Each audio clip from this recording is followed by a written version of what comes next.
kal kal kong lal thi na kalvari ani o nam tin lo kal ro chitin te u puan lu ron khumin a sun thein sunin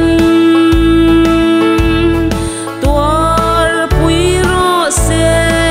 lom thei chu lom ro se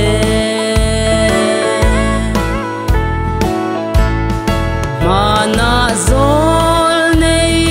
ten an soi kha tun thleng hian be khem ram le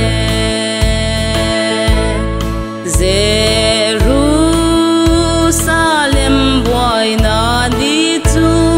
kho har ni hian ka she rengang o nam tin lo kal ro chitin te u puan lu ron khumin a sun thein sunin tuar pui ro se lom thei chu lom ro se